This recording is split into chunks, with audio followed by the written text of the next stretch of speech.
Ang sitwasyong ito na nag-uutos ang itaas pero hindi sumusunod ang ibaba ay tunay na isang malakas na sampal sa kapurian ng kalalakihan. Sa buhay, may mga uri ng kawalan ng kakayahan na ang lalaking nakakaranas lamang nito ang tunay na nakakaunawa. May isang pasyente na lumapit sa akin at nagtapat na mahal pa rin niya ang kanyang asawa at nag-aalab pa rin ang kanyang pagnanasa tuwing mapalapit ito sa kanya. Ngunit, ang masakit ay ang kanyang ari ay nanatiling matigas na parang tuod ng kahoy at ayaw talagang makisama. Ang sitwasyong ito na nag-uutos ang itaas pero hindi sumusunod ang ibaba ay tunay na isang malakas na sampal sa kapurian ng kalalakihan. Ginagawa itong nakakahiya, nakakairita, at puno ng pagkabigo ang mga sandali na dapat sana ay pinakamainit para sa mag-asawa. Bilang isang doktor na dalubhasa sa andrology, nais kong suriin ito upang malaman ninyo ang pinagmulan. Hindi ito simpleng problema lamang sa emosyon, kundi isang pulang hudyat na babala mula sa mismo sa inyong katawan. Upang buong giting na makasabak sa pagkikipagtalik, ang biyolohikal na sistema ng lalaki ay nangangailangan ng dalawang mahahalagang salik. Una, ang antas ng hormone ng lalaki na testosterone ay dapat na sapat ang taas upang mapukaw ang pagnanasa.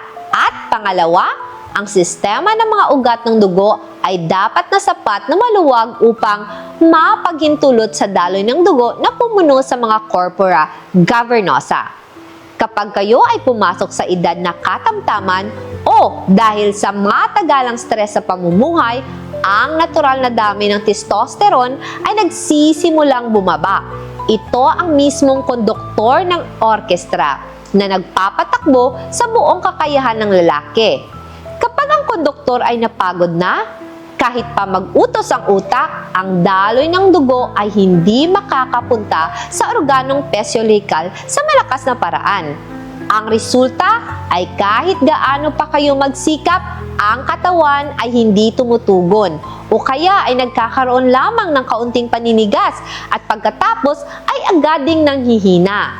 Ito ang malinaw na senyales ng pagbaba ng hormone at vascular disorder na hindi ninyo dapat ipagwalang bahala. Ang kawalan ng kakayahang ito, kung hindi maaayos ng maaga, ay lilikha ng napakalaking psikolohikal na presyon. Habang lalong nabibigo, lalo kayong nag-aalala at ang mismong pag-aalala na iyon ay lalo nagpapasikip sa mga ugat ng dugo na nagpapalubha sa sitwasyon na hindi sumusunod sa utos. Huwag hayaang mahulog ang inyong sarili sa bitag ng mga kemikal na gamot, pampagana na pakalat-kalat sa internet. Maaari nitong matulungan kayong gumawa ng huwad na paninigas sa sandaling iyon. Ngunit, ang kapalit nito ay mabilis na tibok ng puso, sakit ng ulo, pamumula ng mukha, at sa katagalan ay tuluyang uubusin ang natural na kakayahan ng katawan. Sa halip, ang tamang solusyon sa medical na pananaw ay ang pagbibigay ng nutrisyon at pagpapanumbalik mula sa ugat ng saloob. Iyan ang dahilan kung bakit palagi kong inuunang irekomenda ang Adenafil 100 para sa mga Ginoo. Ito ay hindi isang mabilisang pampasigla, kundi ang pinakamagandang katas mula sa 100% halamang gamot ng India na idinisenyo ng malaliman upang pasiglahin ang katawan na natural na gumawa ng sariling testosterone at ibalik ang malakas na mekanismo ng sirkulasyon ng dugo. Ang mekanismo ng Adenafil 100 ay napakasiyentipiko. Ang mga aktibong sangkap ng halamang gamot ay hihigop na tumutulong sa pagpapalakas ng bato, nagpapataas din ng sigla, pagsuporta sa adrenal gland, at ang pinakamahalaga ay ang pagpapalawak sa mga ugat ng dugo sa bahagi ng balakang.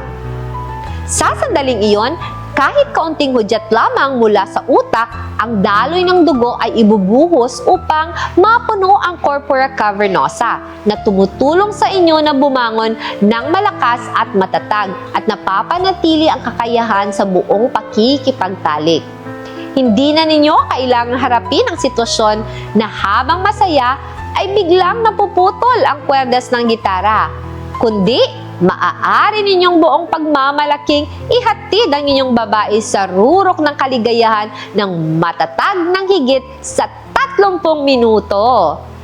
Pagkatapos lamang ng humigit kumulang ng 20 minuto ng paggamit, mararamdaman ninyo ang pagdaloy ng isang mainit na lakas na siyang senyales ng pagkabuhay muli ng inyong kakayahan. Bilang isang doktor, palagi kong inilalagay sa unahan ng kaligtasan at profesional na reputasyon.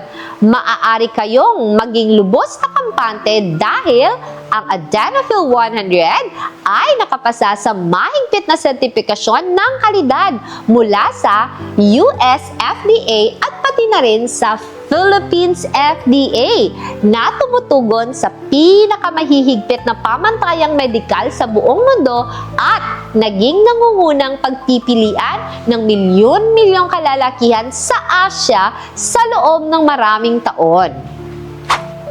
Tiwala ako sa bisa ng solusyong ito at handa akong mangakong sa pamamagitan ng isang warranty card na nagkakahalaga ng 10,000 pesos kung ang produkto ay hindi mabibigay ng inaasahang resulta. Huwag hayaang matulog ang inyong katawan ng masyadong matagal. Magpadala agad ng mensahe sa akin ngayon upang makatanggap ng malalim na konsultasyon. Hayaang tulungan kayo ng Adenofil 100 na ibalik ang kaayusan upang ang nag-uutos sa itaas at ang ibaba ay tiyak na sumunod sa utos ngayong gabi. Huwag nang ipagpaliban. Kumilos ngayon.